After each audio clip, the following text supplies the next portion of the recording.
Congratulations, you finally have a hairstyle that matches your age. I jolted awake the moment I read the sentence on the little note pinned to my pillow. My hand trembled as I reached up to my head, only to meet a smooth, bare surface. My scalp burned, the sting of antiseptic still lingering faintly in the air. I didn't scream. Instead of crying or collapsing, I walked straight to the safe, opened it, took out the envelope containing the documents for the $22 million transfer, and in that single moment, I changed the whole game.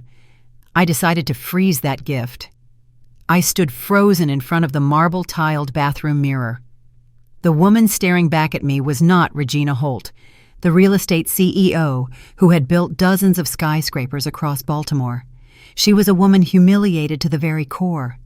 The thick silver hair I had cherished for years, my pride, was gone. All that remained was a patch of bare scalp, red and stinging, cold to the touch. Tears welled up, but I swallowed them back.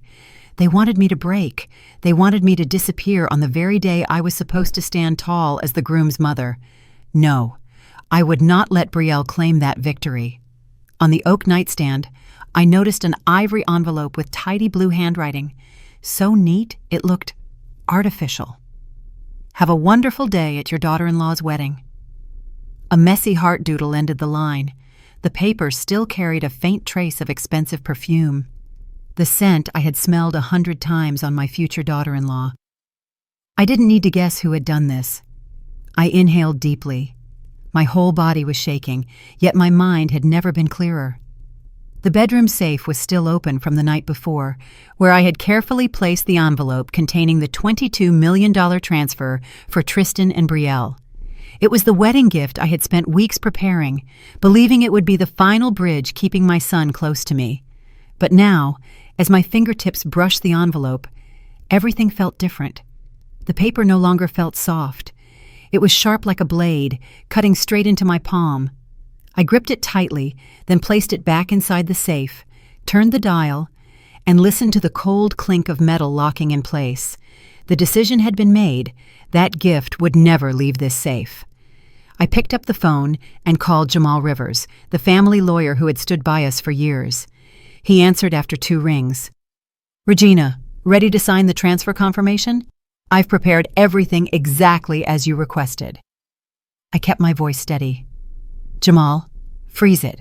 Not a single cent leaves. And tonight, after the reception, come to my house. We're rewriting my entire will." There was a brief pause on the other end. "Is something wrong?" I closed my eyes. "Just one thing," I replied. "I've finally woken up." I set the phone down and walked to the wardrobe. My body was still trembling, but inside my chest, a small flame had begun to burn. Betrayal may have shaved my head, but she could never take away the pride and willpower I had spent decades forging. I pulled out the navy silk dress from the hanger, the one I bought for myself on my birthday, after closing the deal for a 30-story tower in downtown Baltimore. I ran my fingers over the cool fabric and remembered the feeling of triumph that day. I knew I would need that feeling today, not just as a dress, but as armor. The landline rang. I flinched. It wasn't Tristan. It wasn't Betrayal. It was LaToya, my hairstylist for more than 20 years. My throat tightened, but my voice stayed calm. "LaToya, I need you right now. Bring the best wig you have. No one can know about this." She didn't ask a single question. She only whispered, "I'll be there in 20 minutes." While waiting, I sat on the armchair by the window, looking out at the yard covered in early season snow. White flurries drifted down, settling on each tree branch. Each brick pathway I had walked countless times, memories flooded in. The day I became a widow at 32, the night I buried my husband, Howard, with 12-year-old Tristan asleep in my arms. That night, I swore my son would never know fear or hunger. And for 3 decades, I kept that promise. I worked relentlessly. At dawn, I rushed from construction sites to the office. At midnight, I read contracts until my eyes burned, until the words blurred. The first apartment buildings, then commercial towers, then shopping centers. Every brick, every document carried my blood, sweat, and sleepless nights. And now all of it was about to fall into the hands of a woman who treated me like something she could toss away at her convenience. The doorbell rang. I opened the door and let LaToya in. She was carrying a long black box. When she saw my shaved head, she covered her mouth with her hand. "Oh my God, Regina." I cut off her pity with a strained smile. "Don't ask anything. Just help me stand tall in front of everyone today." It took nearly an hour for her to secure the soft, gray-silver wig, one that looked and moved like real hair. When LaToya lifted the mirror, I shivered. The woman in the reflection was no longer the broken shell from the morning. She carried the calm, icy resolve and sharp gaze my business partners once feared. I recognized her. Regina Holt, the woman who had never accepted defeat.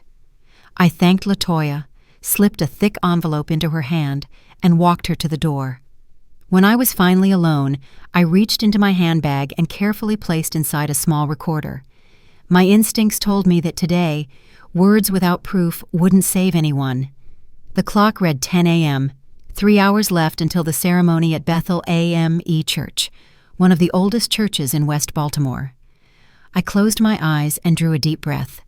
The battle had begun this morning, the moment my hand touched that patch of shaved skin. But the ending, that would be mine to decide. And you know what? That was only the morning. At the church, I would face not only my shorn hair, but also overhear truths I never imagined I'd have to hear, from the mouths of my own son and his soon-to-be wife. If you want to know what they were secretly planning behind my back at Bethel AME that day, then keep listening in the next part. I sat on the cold wooden pew, eyes lifted toward the stained glass windows glowing with color, and the memories came rushing back. While staff members bustled around arranging flowers and candles, my mind drifted to where everything began: love, loss, and the will to rebuild a life from nothing. I remembered with painful clarity the day everything changed, when I was 32. They handed me Howard's death certificate, a sudden heart attack on the highway. I went numb. 1 minute, we were talking about expanding our tiny office. The next, I was standing frozen in a hospital hallway, my face buried in my hands, hearing my 12-year-old son ask, "Mom, where's Dad?" I had no answer. All I could do was pull Tristan into my arms, hold him tight, and silently swear my son would never lack anything. We returned to our little house on the outskirts of Baltimore. That night, I sat for hours in the old chair, watching Tristan sleep deeply on the sofa, his young face still streaked with dried tears. In the dark, I understood something with absolute clarity. From now on, the weight was mine to carry. No more Howard to split the bills, no more shoulder to lean on. Just me and a boy who didn't yet know how to tie the knot on his school uniform. The next morning, as the sun crept over the horizon, I put on a thin sweater, tied my hair back, and started my new life. A widowed mother turned into an accidental businesswoman. I had no capital, no formal knowledge, but I had one thing. I knew I had to survive. I learned to read financial reports as if I were studying a foreign language. I spent hours at the public library, researching real estate, land use, and property management. At first, the numbers spun in circles inside my head, but page after page, I began to realize knowledge would be the sharp blade protecting the two of us from poverty. The early years were brutal. I worked from 5 in the morning until late at night. During the day, I knocked on old, worn-out houses, offering discount brokerage services. At night, I bent over my notebook, studying market analyses, comparing prices, and calling potential clients. Many nights, I cried after each rejection, then woke at dawn to prepare breakfast for Tristan and take him to school. Many days, I skipped meals so I could afford a new math workbook for him. When he asked, "Mom, why aren't you eating with me?" I smiled. "I already ate. You go ahead." He believed me, and that meant I had to try twice as hard.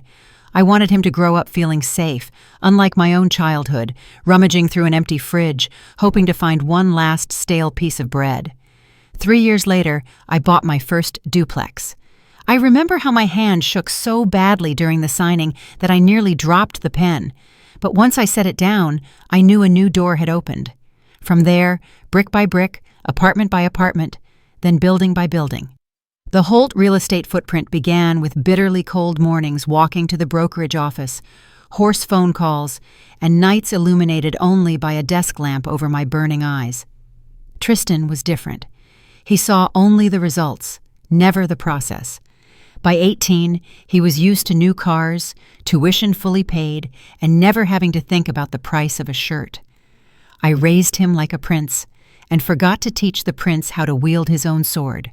On his college graduation day, I watched him stride across the stage, his gown billowing behind him. I thought I had succeeded, turning the fatherless boy into a successful man. But deep in those eyes, I recognized something. Not gratitude, but entitlement. If you're a mother, you'll understand. Have you ever noticed? The more you give, the more terrified you become of ever having to say no. I had walked so far down the road of sacrifice that the very thought of refusing my son made my heart tighten. I had no idea then that this fear, my fear of losing him, was leading me directly to the morning my head would be shaved on his wedding day. At 25, Tristan came to me, casual as if it were the most natural thing in the world. "Mom, I want to buy my own condo. You'll cover the down payment, right?" I nodded, wrote the check, asked nothing. Not the first time, and certainly not the last. At 30, he brought Brielle home and announced bluntly, "We want to go to Europe. Something nice, something fancy. You'll take care of it, yeah?" It wasn't a request. It was an order wrapped in a smile. I had spoiled him. I thought I was compensating for the hole left by his father's early death. In truth, I was teaching him to treat a mother's love like an endless bank. By the time I realized it, it was too late. Then came Brielle, and everything worsened. From the first day, I saw the chill in her eyes. She spoke smoothly, charmed the living room with stories of travel, fashion, and career plans. But whenever she looked at me, her gaze was sharp, scrutinizing. No real interest in the woman who had raised Tristan into the man she wanted to marry. I ignored it, convincing myself time would soften the edges. Time didn't soften anything. It only pushed me farther out. At family dinners, Brielle dropped comments disguised as harmless suggestions. "Mrs. Holt, don't you think that color makes you look older? Maybe try something fresher." Tristan just laughed, nodding like a shadow. I sat there with my salad, forcing a smile, trying to keep the table from turning into a battlefield. Each time, another scar etched itself into my heart. I kept giving, kept staying silent because I feared one thing above all, losing my son. I believed that if I were generous enough, if I gave enough, maybe Tristan would remember his mother's love. That's why I prepared the extravagant wedding gift, $22 million. To me, it was the final key, a hope that it would keep me connected to Tristan and help Brielle see me not as an obstacle, but as an ally. But this morning shattered that illusion. The shaved head, the mocking note, they were a slap across the face, waking me from the dream I had built for myself. Suddenly, everything became clear. For years I had traded my health, youth, and dignity, all to cling to a relationship that had been rotting for a long time. Sitting in the church, listening to the choir rehearse, I gently touched the wig on my head. It was soft, hiding an ugly truth. But I knew beneath it, my scalp still burned. That wound was my life in miniature, a polished surface of success with hidden tears beneath, left by the very people I loved most. I drew a deep breath. Only one question remained. Would I let them continue defining my worth? Or would I stand up and define it myself? I remained on the dark wooden pew a moment longer, gripping the worn hymnal tightly. The chill inside Bethel AME seeped through every crack, pressing into my skin and making me shiver. On the main altar, assistants were lighting candles, the flickering gold glow trembling against the high-arched ceiling. Everything looked beautiful, solemn, exactly the way Brielle wanted it. But to me, All that grandeur was nothing more than a backdrop for a carefully orchestrated play. I stood up and walked into the side hallway. The click of my heels tapped softly against the stone floor, blending with the whispers of the bridesmaids ahead. I intended to step outside for air, but suddenly stopped. In that quiet space, a familiar voice rose, low, urgent. It was Tristan. I pressed my back against a carved stone column, forcing myself to steady my breathing. My son's voice echoed through the hallway, each word slicing through the air. Imani, no, don't show up here right now. I told you already. Just wait until after the ceremony. That name stabbed straight into my chest. Imani Cole.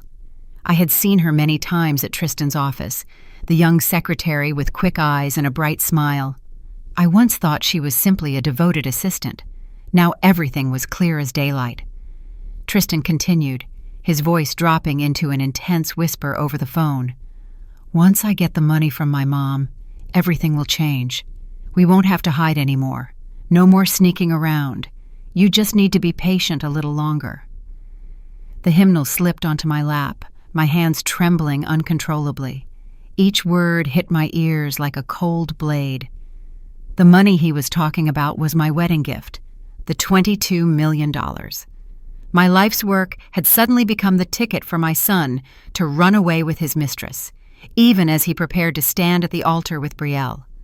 I leaned in, heart pounding. Tristan's voice sounded again, heavier. You know how my mom is. She always wants to please me, always afraid I'll lack something. As soon as she signs this afternoon, we'll have everything. A new beginning, freedom, no more strings. I bit down hard to silence the sob threatening to escape. My son, the same boy who once buried his face in his pillow crying for me, now saw me as nothing more than a wallet. He wasn't just betraying me, he was betraying his own wedding, turning his marriage vows into a joke. If you were me, what would you have done? Sitting in a church hallway, hearing your own son whisper to his mistress, using the money you earned with a lifetime of blood and tears as their ticket to a new freedom. Would you burst out right then, or wait for the perfect moment when the entire world would hear the truth? In that moment, I understood. I had one choice, either keep silent like I had for years, or let this entire church hear my son's true voice. Just then, hurried footsteps echoed down the hall. Tristan lowered his voice. I have to go. Stay quiet. After the honeymoon, I'll take care of everything. Imani, trust me. Then the call ended, leaving behind a thick, suffocating silence. I stepped deeper into the shadows, pretending to examine a basket of flowers near the corner. A few staff members walked by without noticing me. Tristan emerged from behind the column, smoothing his vest. A flash of tension crossed his face before he forced the smile everyone expected from a joyful groom. But I had seen it. I had heard it all. I walked back to the pew and sat upright, like a devout churchgoer in silent prayer. Inside my purse, the small recorder blinked with a red light, quietly saving every one of Tristan's lies. My chest ached, but something inside me had hardened. I no longer clung to the illusion that money could mend a mother-son bond. I knew I had just gained my first piece of evidence, a weapon to protect myself from the trap my son and future daughter-in-law were trying to set. I closed my eyes, steadying my breath. The organs swelled through the rehearsal, rising and falling. This morning the world would see me as a proud mother waiting for her son to walk down the aisle. But only I knew that from the moment I heard that phone call, my heart had shifted from pain to determination. When I opened my eyes, colored light from the stained glass fell across my hands, strips of blue, red, purple, and gold weaving together. I stared at them and thought, maybe God is guiding me, not toward a path of tears, but toward the path of truth. I tightened my grip on my purse strap, where the still warm evidence rested, and I made myself a promise. When the moment came, I would not tremble like I did in front of the mirror this morning. I would be Regina Holt, the woman who feared nothing, ready to expose everything. I stayed on the pew, trying to steady my breath after what I had just overheard. In my chest, it felt like a cold metal bell was ringing over and over, a warning that the truth had not fully revealed itself yet. I knew Tristan had another woman. I knew he was only waiting for that money to leave Brielle. But deep in my bones, I sensed that Brielle wasn't innocent either. She had never once hidden the contempt in her eyes, reserved solely for me. I wanted to know what she truly thought. I wanted to see the real face of my future daughter-in-law, not the polished mask she wore into the church. I stood up and followed the hallway leading toward the bridal preparation room. The polished marble floor reflected every step I took. At the end of the hallway, the door was half open. Bright white lights spilled out, along with energetic music and the sharp, cold laughter of several women. I stopped right outside, my heart pounding, but my feet refusing to move away. Through the gap, Brielle's voice rang out, clear, confident, brimming with victory. "You girls know something? In just a few hours, the whole fortune will be in my hands.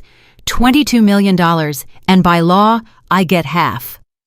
Laughter burst out, crisp and delighted. I froze. My fingers dug into the doorframe, my palm turning ice cold.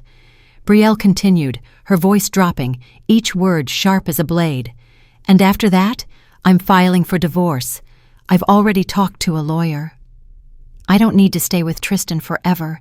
With that money, I can start over. Freer, more comfortable." One bridesmaid giggled. "And what about the mother-in-law? She seems hard to please." Brielle lowered her voice, cold as ice. "Don't worry. Once the money is in our hands, I'll push Tristan to put her in a luxury nursing home. Leave her there for someone else to deal with. Once she's out of the house and out of the company, she won't have a say in anything." More shrill, high-pitched laughter erupted, each one slicing into my skin like knives. I trembled, but not from fear. It was rage, rising from the marrow of my bones, burning away the weakness of the morning. I stood there motionless until I realized I was gripping the small recorder inside my purse. Its red light still blinked faithfully, capturing every word, every cruel laugh. I closed my eyes for 1 second, and in that second, I understood I was holding a double-edged sword. One edge to protect myself, the other to strike back. Do you see the cast of this play now? The groom whispering to his mistress, waiting for the day of liberation. The bride in her pristine white room, wrapped in her glamorous gown, planning a divorce and plotting to lock her mother-in-law away, and you standing outside the door, freshly shaved scalp beneath a wig, heartbreaking yet again. What would you do? Storm in and tear that white dress apart? Or stay silent, waiting for the moment the whole world would hear them condemn themselves? I knew. Today's battle had to be won once and for all. No rushed moves. I stepped back quietly, not making a sound. My heart hammered against my ribs, but my steps stayed firm. I knew that if I stayed one more minute, I'd barge in and scream in Brielle's face. I didn't. Life had taught me well. Great battles aren't won by impulsive anger, but by patience and a clear plan. When I returned to the main sanctuary, no one noticed I had been gone. Guests were gathering more densely, their conversations filling the space with a warm hum. I smiled, walking past each group, greeting people, shaking hands, all while hiding the storm swirling inside. In one stained glass panel, I caught my reflection, the silver-haired woman in a navy dress with deep red lipstick. No one knew that just a few steps away, I had heard my future daughter-in-law call me an old woman who needed to be dumped into a nursing home. I sat down, folding my hands gently. Inside my purse, the recording had already become a living piece of evidence. I imagined it being played in front of the crowd, the sound of Brielle's smug laughter echoing, her face draining of color as she realized everything had been exposed. The thought gave me an odd sense of calm. Brielle wanted to erase me, lock me away in some distant care facility. Tristan wanted to drain my money and run off with his mistress. They both thought I was weak, old, easy to defeat, but it was their contempt that gave me strength. I would turn the trap they set into a stepping stone. In that moment, I understood that the humiliation of the morning had become the turning point. From the shaved head, the mocking note, the whispered vows behind the pillar, to the cruel laughter in the bridal room, all of it had formed a complete indictment without me adding a single word. All I had to do was wait for the right moment. I took a deep breath, eyes drifting to the altar. Candlelight washed over the face of the Virgin Mary on the statue. I whispered to myself, "They think I've already lost. They have no idea. I'm just getting started." I smoothed my shawl, sat up straighter, letting a gentle smile return to my lips. Anyone passing by would see only a kind mother, proud of her son on his special day. But I knew, behind that smile, a double-edged blade was ready, and when I drew it, neither of them would see it coming. The church bells rang, each chime echoing through the space like a familiar hymn. Guests began taking their seats. The pews were draped in white fabric, accented with deep crimson roses. I sat in the front row on the groom's side, my fingers resting lightly on the small handbag on my lap, feeling its weight, along with the truth it carried inside. All eyes were turned toward the back, where Brielle was preparing to walk in with her father. The grand doors swung open. She appeared in a pure white French lace gown, the hem nearly brushing the steps beneath her. Soft gasps and murmurs rippled through the crowd. Camera flashes burst like fireworks. Brielle beamed radiantly, gliding forward like a heroine stepping out of a fairy tale. I watched her, unable not to recall the icy words I'd overheard in the dressing room. Behind that glimmering gaze was a calculating heart, and in this entire church, only I knew it. Tristan waited at the end of the aisle, handsome in a black tuxedo with a crisp white tie. His smile glowed, so perfect that some guests even teared up. But to me, it was no more than a perfectly ironed mask. In my mind, his whispered phone call replayed again. "After I get the money from my mom, everything will change." The little boy who once held my hand, wobbling on uncertain toddler legs, had vanished. Before me stood a man willing to sell his conscience and blood ties in exchange for a new beginning. The ceremony began. The pastor's opening words were deep, steady, echoing under the high arched ceiling. I tried to listen, but every time he spoke of marriage as a sacred union, the words sounded like bitter mockery in my ears. I glanced around, wet eyes, soft smiles, faces filled with belief that they were witnessing a beautiful love story. Only I knew they were watching a masterfully staged performance. During the vows, Tristan turned to Brielle, his voice low and steady. "I promise to love you, honor you, share every joy and sorrow with you, and stay by your side all my life." I bit my lip, forcing myself to stay seated. Each word he spoke dug deeper into the wound from this morning. He vowed loyalty, yet only hours earlier he had whispered to another woman. He promised for life, while planning to abandon his wife the moment he received the money. Then it was Brielle's turn. She lifted her face, her eyes sparkling as if overflowing with love. "I promise to stand by you, care for you, face every challenge with you, and keep this love forever." I nearly laughed.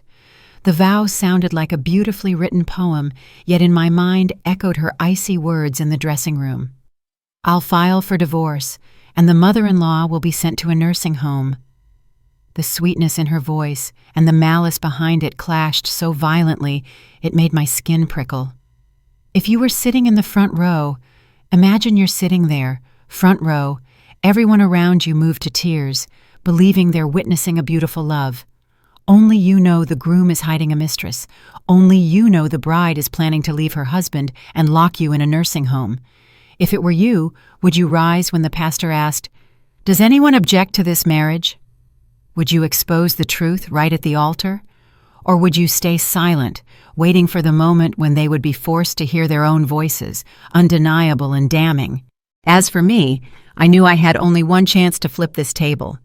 And that moment had not yet arrived. When the pastor asked, "Does anyone object to this marriage?" For a split second, I wanted to leap up, point at them both, and tell everyone that the entire ceremony was a blatant lie. But I clenched my hands tightly, forcing myself to stay still. Not yet. The trap I had set needed time, and this very crowd would become the witnesses I needed when the truth finally came to light. I drew a deep breath and let a faint smile touch my lips, the kind any onlooker would interpret as the pride of a mother. At last, the bells rang again, clear and bright. The pastor declared them husband and wife. Tristan leaned down to kiss Brielle, and the whole church erupted into applause. I clapped too, slowly, deliberately, still smiling. On the outside, I looked like any happy mother, but inside, each clap felt like another period marking the end of a hollow play I had just watched. As the couple turned to exit down the aisle, accompanied by cheerful music, I stood and followed after them. My eyes stayed fixed on the trailing white gown and the polished tuxedo. They thought they had won, thought I was just a mother pushed to the sidelines. But I knew the truth. The more perfect their moment seemed, the harder their fall would be. My fingertips brushed the handbag where the recorder lay safely. The evidence was enough to expose everything. In my mind, I could already see Tristan's face when he realized he had been unmasked, and Brielle's panic as she heard her own voice echo before the entire crowd. A strange calm began settling over me. Guests streamed out of the church and into the lavishly decorated reception hall. White flowers covered every corner. Champagne glasses sparkled. Music swelled. Laughter filled the air as guests toasted the couple. I walked among them, serene, smiling as I greeted familiar faces. No one saw the storm I was holding back, waiting for its moment. In my mind, every step of the plan was already in place. I would wait until the entire room was focused, until everyone lifted their glasses to listen to my speech. Then the lies would be dragged into the light, and no one would be able to deny anything. I took my seat at the front table, under the warm golden lights, quietly watching Tristan and Brielle sit close, holding hands, smiling at the guests, a scene touching enough to move many. To me, it was nothing more than makeup and masks hiding the rot beneath. I inhaled slowly, deeply, and told myself, let them enjoy their last moments of glory. After that, the stage is mine. The music softened, the chatter faded. The chandelier lights narrowed into a circle of brightness on the main table where Tristan and Brielle sat. My son grinned widely, his face flushed from wine and from self-satisfaction. Brielle beside him glowed like a bride who believed she had already secured her dream. The MC spoke gently. And now, we'd like to invite Mrs. Regina, the groom's mother, to share a few words on this special day. Heads turned one by one. Curious, expectant eyes shifted toward me. My heart tightened for a beat, then steadied. This was the moment I had prepared for since I walked into the church that morning. I rose, slowly lifting my champagne glass. Chairs softly scraped the floor, and the murmuring dipped into silence. All eyes were on me. I smiled, the gentle smile of a proud mother, even as a storm gathered inside me. First, thank you all for being here today to celebrate with our family. For me, this moment is sacred because I'm witnessing my son step into a new chapter of his life. Light applause scattered around the room. I paused, took a small sip, and set the glass down. My voice lowered, slow but clear. For 33 years, I have lived by a promise. From the day my husband passed away, I swore I would protect Tristan with everything I had, give him a full life, and never let him experience the kind of lack I once knew. A few soft murmurs rose from nearby tables. Some older guests nodded gently, their eyes warm. I let the words settle, then continued. And today, I had planned to give my son and daughter-in-law a wedding gift, a very large one. $22 million. My life savings, the result of decades of work. The room erupted in murmurs. I heard sharp gasps, stunned whispers, the kind of breathless reactions people make when they simply cannot believe what they've heard. Tristan gripped Brielle's hand tighter, his face stiffening even as he tried to maintain his smile. Brielle's eyes sparkled, the corners of her lips twitching upward. I inhaled deeply, lifted my chin, and shifted my tone. But there is something life has taught me.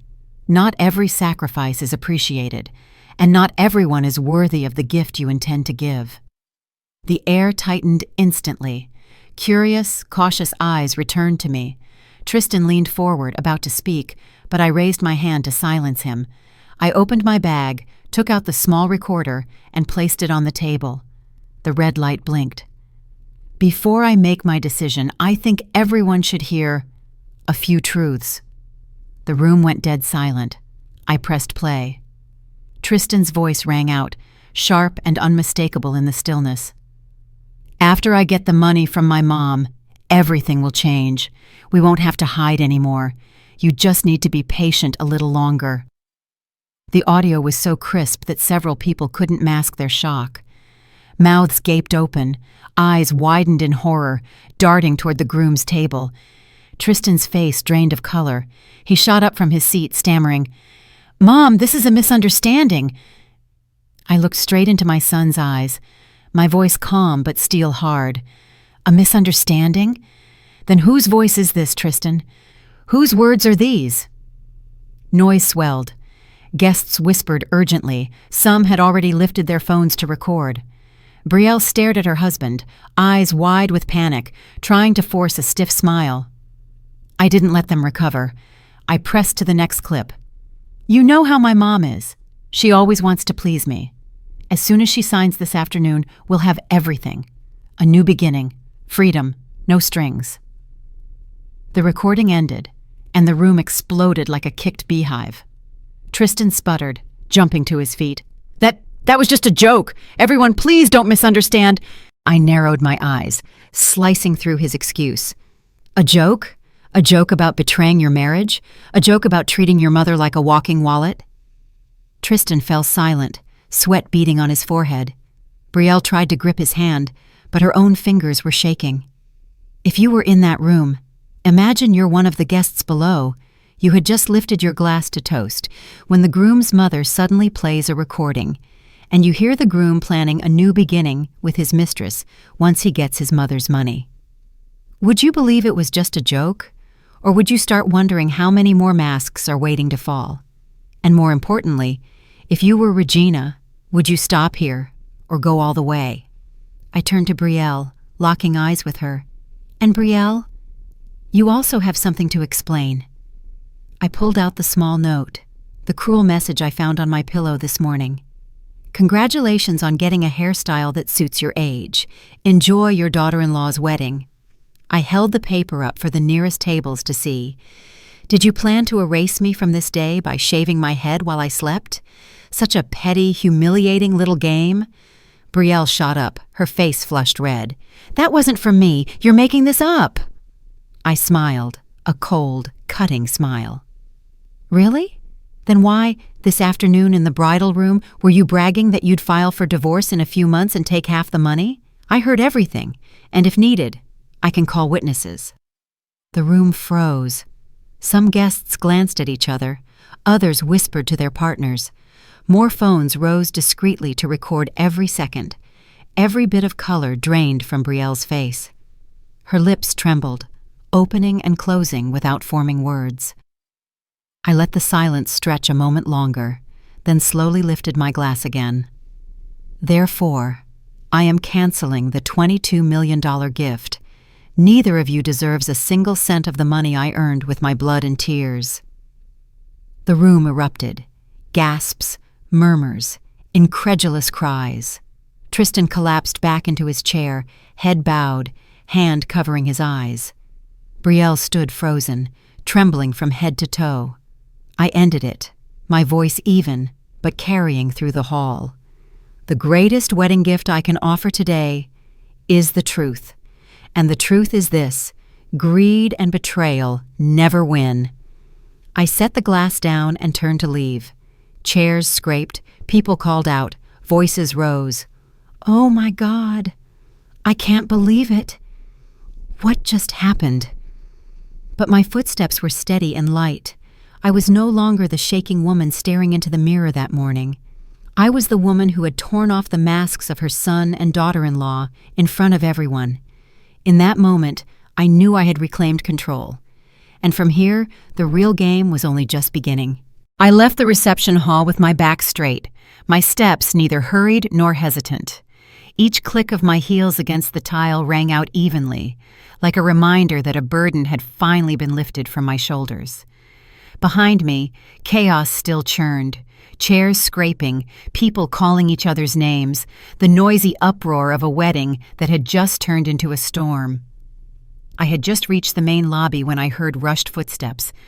Tristan came running, grabbing my arm. The polished groom from earlier was gone, replaced by panic and bloodshot eyes. "Mom, please don't do this.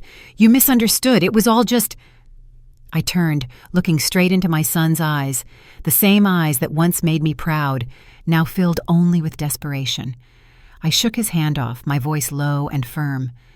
"I've heard enough, Tristan. There is no misunderstanding." He stammered, clawing for one last excuse. I only said that to test her. I never meant—" "Enough." I cut in, my voice echoing across the wide lobby. "Don't turn betrayal into a joke. I gave my whole life to you, and this is how you repay me?" Tristan froze, his mouth open but empty of words. His face twisted, anger, shame, and despair tangled together. Then, as if something inside him snapped, he dropped to his knees, clutching his head, mumbling, I was wrong." I didn't answer. I looked at him one long moment, then turned away. Right then, Brielle burst out of the hall, her ball gown hindering her steps as she still tried to run toward us. Her face was pale, her makeup starting to smear, her dark red lips trembling. She screamed, her voice high and shrill, "You made all of that up! You ruined my wedding!" Her outburst immediately drew several curious guests out into the lobby. I stood calmly, watching her the way you'd watch a small animal cornered against a wall. "Ruined it?" I lifted a corner of my mouth in a cold smile. "All I did was tell the truth. You should be thanking me for letting everyone see your real face sooner." Brielle lunged forward, trying to snatch the paper from my hand, but a middle-aged man, a longtime family friend, stepped in and grabbed her arm. His voice was firm. "Brielle, calm down. We heard everything. Are you really going to keep denying it?" It was as if someone had cut the strings holding her up. She crumpled and broke into loud, heaving sobs. Mascara streaked down her cheeks in thick black lines, washing away every ounce of the polished, superior image she'd worked so hard to project. In the crowd, I saw Brielle's parents step out as well. They didn't rush to embrace their daughter. They just stood there at the threshold, faces locked in humiliation. Her father bowed his head, and her mother kept shaking hers, as if witnessing the most shameful moment of their lives. Just then, Tristan lurched to his feet. His face looked hollow now, his features sharpened and hardened. He turned to Brielle, nearly roaring, "You betrayed me too!" Brielle looked back at him, choking on her own sobs. I just wanted a better future. Her feeble excuse drowned beneath the rising tide of angry murmurs from the guests. Some shook their heads in disgust. Others stood up and quietly slipped away, not even bothering to look back. I watched the two of them, Tristan and Brielle, and a strange, hard-to-name feeling swelled inside me. It wasn't joy. It wasn't satisfaction. It was relief. Relief that the truth was finally out in the open, no longer wrapped in flowers and white lace. If you had been standing in that hallway, watching the groom on his knees in the lobby, the bride in her white gown collapsed on the floor sobbing, both sets of parents frozen in shame. Would you have gone back and tried to soothe everyone, pretending nothing had happened? Or would you have done what Regina did, walk straight toward the door, accepting that sometimes, to save yourself, you have to let others face the consequences they created? I turned away and took a few more steps toward the exit. But behind me, Tristan ran after me one more time. This time, his voice held no frantic denial, only heavy despair. "Mom, please, don't leave me. I know I was wrong. Please give me another chance. I'll change. I promise I'll change." I stopped, turning my face slightly so he wouldn't see the tears that had just gathered at the corners of my eyes. I breathed in, then replied slowly without wavering. "Tristan, I've been giving you chances. Your entire life. You chose to throw them away. Now, you have to live with the consequences." I didn't wait for his response. I kept walking, leaving behind the choked sobs of my only son. Outside the hall, the decorated cars were still lined up, flowers still fresh, ribbons still swaying gently in the breeze. But no one was excitedly posing for pictures anymore. Guests drifted away in scattered groups, the air heavy, as if a thin layer of smoke hung over everything. I could feel it clearly. Their perfect dream wedding had collapsed in a matter of minutes. A longtime friend, Carolyn, hurried after me and took my hand. Her voice dropped, sincere and steady. "Regina, you did the right thing. They needed to be exposed." I nodded slightly, saying nothing more. Sometimes silence is the only way to keep your heart from breaking any further. In the car, I sat in the back seat, leaned my head against the rest, and looked out the window. In that final glimpse, I saw Tristan standing motionless in the lobby, while Brielle kept crying and pushing away anyone who tried to come near. The scene looked like a distorted painting of shattered happiness. I closed my eyes, letting my breathing slow. One thought rang crystal clear inside me. Today's storm was only the beginning. The aftershocks would last.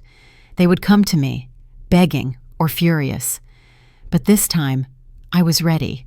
I was no longer the soft-hearted mother who hid her tears and kept writing checks. I was Regina Holt, and I had decided to step out of the whirlpool of lies created by the very people I loved most. The next morning, I woke as pale sunlight seeped through the bedroom curtains. No more wedding noise, no more Tristan's choked pleading, no more Brielle's furious shrieking. Only quiet, and within me, a determination clearer than ever before. I brewed a pot of coffee and poured it into the white porcelain rose-patterned cup I've always loved. As the warm aroma filled the kitchen, I sat at the table and pulled out my old notebook. I opened the first page, the paper packed with financial plans, numbers, and allocations I once saw as living proof of a lifetime of sacrifice for family. But today, I picked up a red pen and started crossing out each line, each allocation meant for Tristan.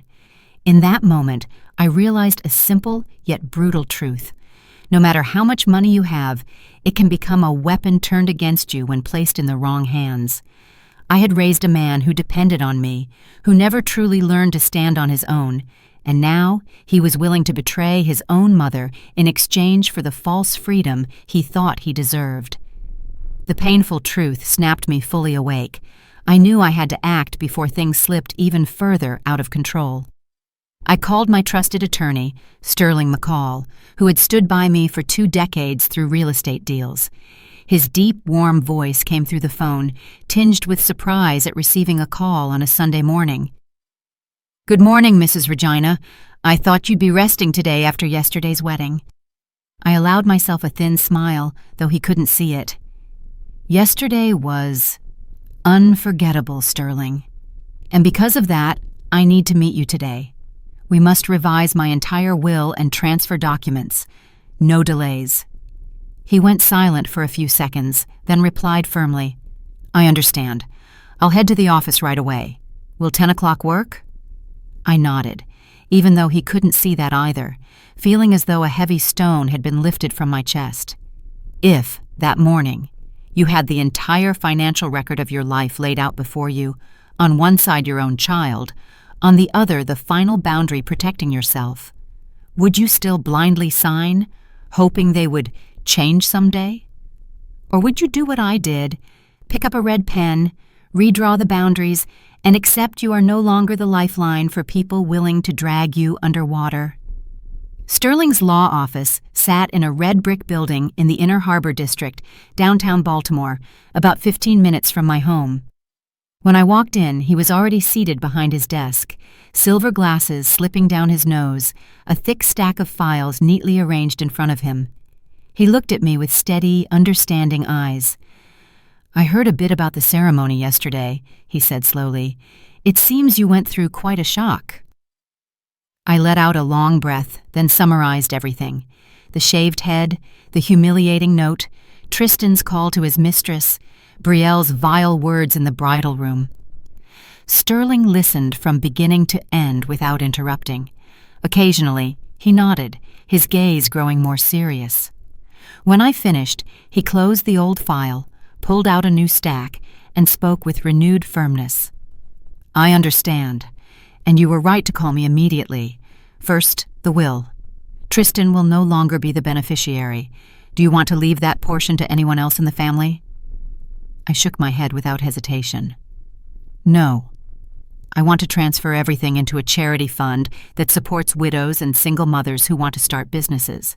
They're the ones who truly understand the value of money and need it to rebuild their lives." Sterling jotted notes quickly, then looked up again. "And what about the trust you established for Tristan?" I straightened my back, my voice unwavering. "Terminate it. I want every pipeline shut off. Not a single cent flows to Tristan or Brielle anymore." For the next few hours, we reviewed every contract, every small clause. I signed the new documents, and it felt like closing a heavy old door, opening another one brighter on the other side. Each stroke of the pen was a severing, cutting Tristan's dependency on me, cutting the invisible rope that had dragged me down for years. When I signed the final page, I leaned back and took a deep breath. Something inside me released, blood flowing freely again, after being clamped too long. Sterling gave a small, sincere smile, not polite but respectful. "I know this wasn't easy, but sometimes freedom begins with drawing a firm line. Mrs. Regina, today you did the most important thing for the rest of your life." I nodded, gratitude blooming quietly in my chest. Back home, I walked into the living room and slowly let my eyes travel across the space. The framed pictures on the walls, the family photos from when Tristan was little. For years I kept them as symbols of motherhood and sacrifice, but now I understood. Keeping them was no longer the most important thing. I wasn't erasing memories, but I wasn't letting them chain me anymore. I opened the safe, took out the savings books, share certificates, and arranged everything in a separate cabinet. On it, I placed a new handwritten label, Freedom Fund. 3 simple words, but heavy with a vow. From now on, money would no longer be the chain binding me to those unworthy of it. It would be a tool, for me, and for those who truly needed it to rise again. That afternoon, I sat on the porch, listening to the distant sound of waves hitting the shore. On the table was a glass of red wine, shimmering under the afternoon sun. I looked up at the sky shifting toward evening and felt the gentle breeze sweep across my scalp, where my new hair was beginning to grow. I smiled. My reflection in the window no longer brought pain. It looked like a symbol of rebirth. The phone rang over and over. Tristan called. Brielle called. Unknown numbers I guessed were relatives. I muted everything, letting the screen light up and go dark on its own. The decision was made. From now on, I am no one's bank. A strange but powerful calm rose within me. I knew storms still lay ahead. Tristan wouldn't give up easily. Brielle would find ways to manipulate, to play the victim. But this time, I was ready. I had the law on my side, evidence in my hands, and most importantly, a renewed belief in myself. I took a sip of wine, letting the gentle bitterness spread across my tongue, and whispered to myself, "Freedom has finally found me." In the first days after rewriting my will, I lived in a strange kind of quiet. The big house, once filled with Tristan's footsteps and Brielle's shrill laughter, now held only the ticking of the clock and the sound of wind slipping through the cracks. And yet, instead of feeling empty, I felt a rare kind of peace. I began to rearrange my life. Financial files were sorted and placed into cabinets. Old, dusty family photos were taken down from the shelves. I didn't throw them away. I carefully placed each frame into a large box, closed the lid, and stored it deep in the wardrobe. I needed new space for myself. For so many years, I had only been the manager, the sacrificer, the protector. I had never truly lived for my own sake. One morning, driving past the little downtown strip near Ocean City, I happened to notice a small shop.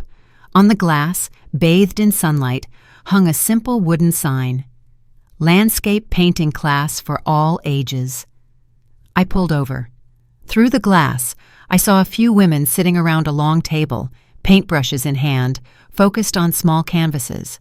Light from a skylight poured over faces etched with years, yet in their eyes, I saw something young, eagerness, curiosity, and a hint of excitement. My heart gave a small tremor. I remembered my dream at 18, to study art, a dream long buried under the weight of survival. That afternoon, I went back and walked in. I enrolled in the class. The teacher's name was Miss Patrice, a woman around my age, hair loose and soft, voice warm and steady. She smiled kindly when she saw how awkwardly I held the brush. "There are no grades here, only joy. Just let your hands follow your heart." Our first lesson was a seascape. I looked out the window. Beyond it, white waves were breaking on the sand. I laid my first stroke on the canvas, hesitant, as if I were learning to rewrite my entire life from scratch. Then patches of blue, gray, and silver slowly appeared. The smell of oil paint, the feeling of bristles gliding across rough fabric, it all made me realize, to my surprise, that I was breathing freely for the first time in months, as if I were a child who had just been handed a brand new box of colors. When I finished my first painting, still clumsy, poorly composed, my eyes burned. Not from disappointment, but because I realized I had just allowed myself to live and feel in a completely different way. From then on, I went to class every week. I became acquainted with the other women, most of whom had lived through some kind of loss. Some were widows, some estranged from their children, some quietly battling illness. We sat side by side, painting and talking, like different colored threads slowly weaving into a new fabric. Among them, I no longer felt alone. If it were you, would you dare start again? There are dreams we once folded up and shoved into a drawer when we were young. One day, when everything around us collapses, marriage, family, trust, we suddenly remember they are still there. If right now you could return to something that made you happy at 18 or 20, would you dare pick up that brush again? Or would you talk yourself into believing that it's too late to start anything new? Outside of class, I often took a folding chair down to the beach near my house. In the mornings, the sea was calm and clear, the horizon like a straight line of thread. In the afternoons, the sun touched the crests of the waves, turning the surface into countless shards of glass.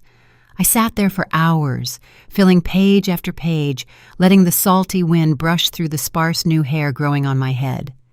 The ocean never repeated itself. Every day a different face, every moment a different shade.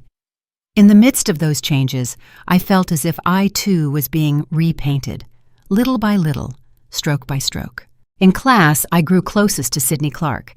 He was a few years older than me, salt and pepper hair, tall and slender. He had once been a structural engineer, retired early after his wife died of cancer.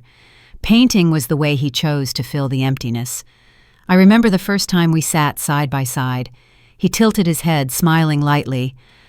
"I'm not good at painting. I'm only good at ruining canvases.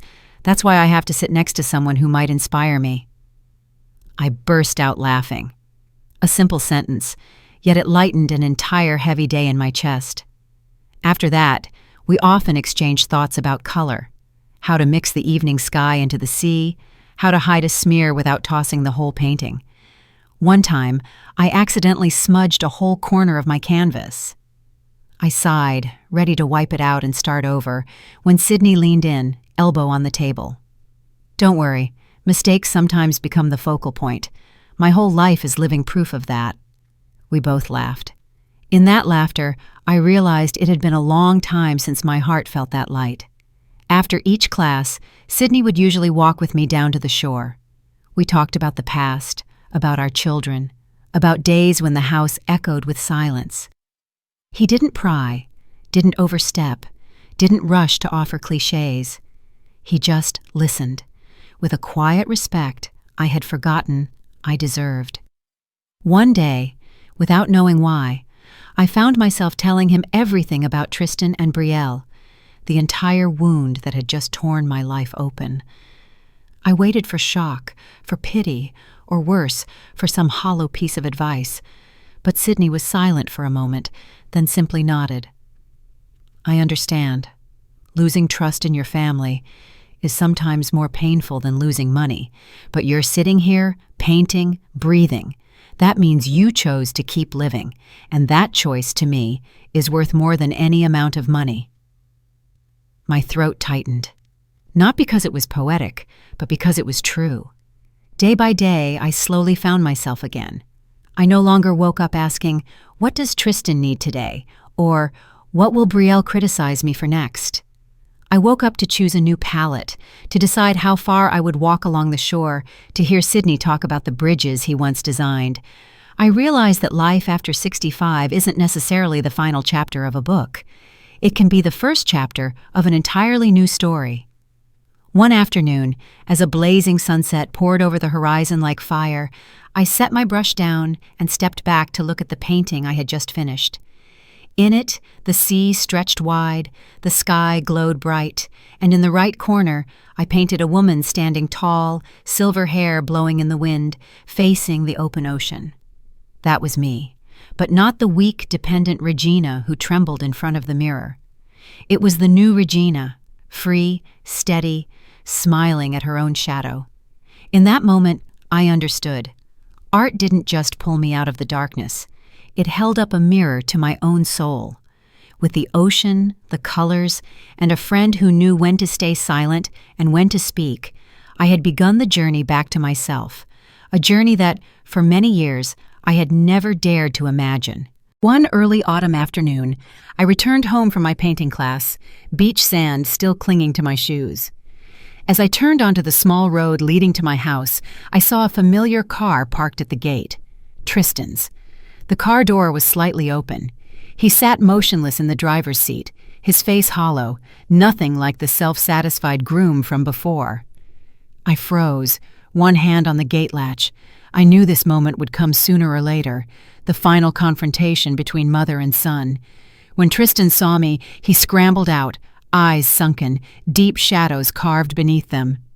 "Mom, please, let me talk to you, just once."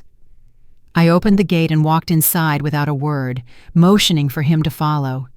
We sat in the living room, the golden afternoon light falling across the seascape paintings I'd hung on the walls. Tristan sat on the sofa, hands clenched, his whole body trembling. I sat opposite him, keeping a calm distance. He stared at the floor.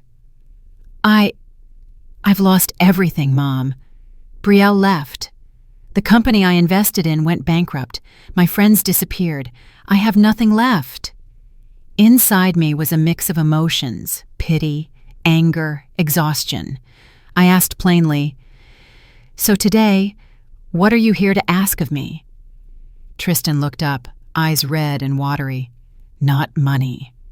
I know you won't give me any. I want your forgiveness. Every night I hear your voice from the wedding night. I see how awful I was." I studied him for a long moment, seeing the deep lines and weariness on the face that once made me so proud. "Tristan, forgiveness doesn't mean things go back to how they were.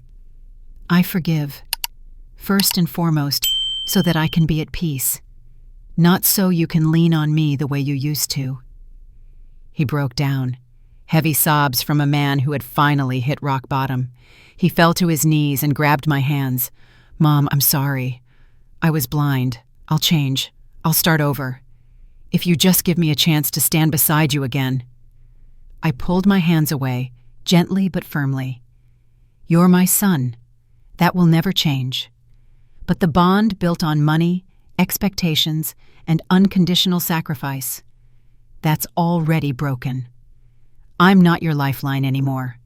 If you want to start over, you'll have to stand up on your own." Tristan looked lost. I rose and walked to the window, gazing out at the distant sea, the horizon burning red, white waves rolling in. "You know, I've found myself again. I paint. I have new friends. I've realized I can live fully without anyone's approval or anyone's fake gratitude. You have to learn that too, for your own sake." He stood up, stumbling toward the door, then turned back and whispered, "So, is this the last time I'll ever get to see you?" I placed a hand on his shoulder. "No, I'm still your mother. But from now on, I'll only open the door when you come, as a man who takes responsibility, not as a child coming to demand. The day you manage that, you'll find me still here." Tristan said nothing more and turned away. The door closed softly behind him, leaving me alone in the honey-lit room. I poured myself a cup of tea. My heart wasn't exactly light, but I knew something invisible had been severed. I was no longer bound by the guilt of motherhood. From here on, Tristan would have to answer for his own choices. I remembered the painting I had just finished, a woman standing tall against crashing waves. I smiled. For the first time, I felt exactly like that woman. I faced it. I cut the cord, and I am free. 1 year later. That spring came late, but beautiful enough to take your breath away. On the road to the beach, cherry blossoms bloomed wildly, pale petals falling on my shoulders, my hair, each step I took. My oceanfront house in Ocean City was now filled with my paintings: sunset seas, golden dunes, lavender fields. Each painting was a fragment of my soul, a milestone on the journey where I learned to love myself again. I once believed value came from well-kept hair, expensive dresses, glittering jewelry. Now I understood. True value comes from rising out of ashes, from daring to bloom at an age no one thinks you can begin again. Every morning I brewed jasmine tea, opened the windows for the salty breeze to sweep in, then sat before my easel. My canvas was no longer weighed down by gray. It blazed with gold, pink, and ocean blue. I painted late-blooming flowers, not for my 20-year-old self, but for a heart once wounded that still knew how to stir. Sydney still visited, sometimes bringing tulips, sometimes new tubes of paint. We sat on the porch watching the sea, sipping coffee, talking about the bridges he once engineered and the years I spent buried in contracts and spreadsheets. Once he said, "Most people choose to stay silent and endure. You chose to walk away. That alone is enough to call you brave." One afternoon, our painting class held a small exhibition. I brought a few pieces, including The Woman by the Sea. A visitor stopped in front of it for a long time and asked, "Who painted this? I'd like to buy it." I smiled and shook my head. "Sorry, this one isn't for sale. It's a reminder meant just for me." That night, under moonlight spilling silver over the ocean, I opened my window and let the wind drift through. I stood there for a long time, feeling a peace I had traveled a lifetime to reach. My phone buzzed. A message from Tristan, lines full of the same desperate pleas. This time my hands didn't shake. I didn't block him. I didn't send a long response. I simply knew. I had said everything I needed to say. A mother's love was still there, but blind sacrifice no longer was. Tristan would have to learn how to become a man. That would be my final gift to him, far more valuable than any $22 million. As for Brielle, after the ruined wedding, she left town. I heard she lives quietly in another state. I felt neither joy nor resentment. I understood. The harshest punishment never comes from me. It comes from the truth once the mask falls away. Some afternoons, I sat on the porch, watching white waves hit the shore, thinking about the road behind me, from a widowed mother scraping by, to a mother betrayed by her son, to the woman who stood in the reception hall and spoke the truth aloud. I lost much, but in return, I found myself, and I am grateful for those losses because they cleared the path for my real life to begin. I am no longer young, but I have my own late-blooming season. My early paintings now hang in a small seaside shop, not to earn money, but to remind others, and myself, that age can never imprison a creative spirit. Sometimes Sydney arrives with a new book, and we sit under the sunset, talking about everything. I don't call it late love, I call it companionship. And for me, that is enough. If you, the one listening to this story, have ever been betrayed, belittled, or used, I hope you remember this. It is never too late to begin again. Truth may shake you, but once you dare to speak it, your steps will feel lighter. Don't wait for someone else to give you worth. You can find it in your own hands, in what you truly love, in the small things your heart still quietly reaches for. Thank you for staying until the very end of this story. Though we may never meet in person, in this moment, our hearts have crossed paths. If my story made you see yourself in it, gave you a little courage, or simply made you feel understood, please subscribe, hit the notification bell, and stay with me. Each week, I'll share more stories of betrayal, consequence, healing, and late blooming. And who knows, perhaps in the next story, you'll find yourself once more.